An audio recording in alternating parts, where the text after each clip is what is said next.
जिल्हा नियोजन समितीच्या निधी वाटपात अन्याय होत असल्याचा आरोप करत काँग्रेसने बैठकीवरच बहिष्कार टाकला। 6 आमदार असूनही केवळ 10%च निधी मिळत असल्याची माहिती काँग्रेसने दिली आहे। तर काँग्रेसचे आरोप पालकमंत्री हसन मुश्रीफ यांनी फेटाळून लावलेत, तर दुसरीकडे खासदार धनंजय महाडिक यांनी सतेज पाटलांवर टीका केली आणि त्यामुळे पुन्हा एकदा राजकीय लढाईला तोंड फुटलंय। काँग्रेसच्या आमदारांनी आक्रमक पवित्रा घेऊन त्यांचा प्रखर विरोध दाखवून दिला। जिल्हा नियोजन समितीच्या बैठकीवर बहिष्कार टाकत राज्य सरकारवर तोफ डागण्यात आली। विरोधी पक्षातील आमदारांना केवळ 10%च निधी देणं हा जनतेवर अन्याय असल्याची जळजळीत प्रतिक्रिया सतेज पाटलांनी व्यक्त केली।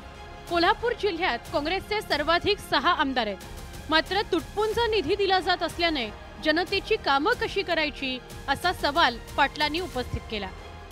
4 विधानसभा मतदारसंघात फक्त 10% निधी द्यायचा आणि विरोधी आघाडीच्या मतदारसंघात 70 आणि 80% निधीचं वाटप, मला वाटतं हा राज्यातला जो काय महायुतीचा फॉर्म्युला राज्यभर राबवला जातोय त्याचा निषेध करावा लागेल। आणि जे मतदारसंघ 100 मतदारसंघ विरोधात आहेत असं आपण गृहीत धरलं तर त्या मतदारसंघात तुम्ही त्या लोकांनी काय पाप केलं।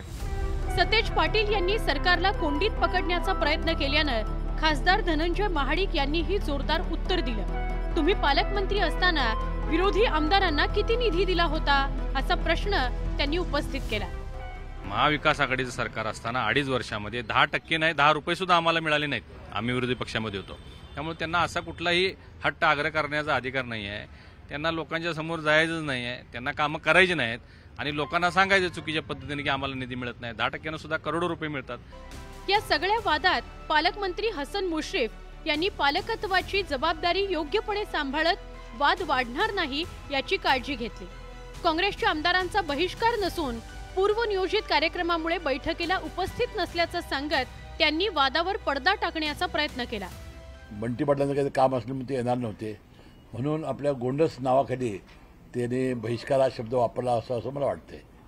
ते न्यायालयात जाणार आहे का? ठीक आहे ना, त्याला मी सांगितलं की बाबा गेल्या वेळेला तुम्ही विरोधी पक्षांना जो निधी दिलेला होता तेच प्रमाण आम्ही ठेवलेलं आहे। नियोजन समितीच्या बैठकीला उपस्थित राहून काँग्रेसला त्यांची भूमिका मांडता आली असती।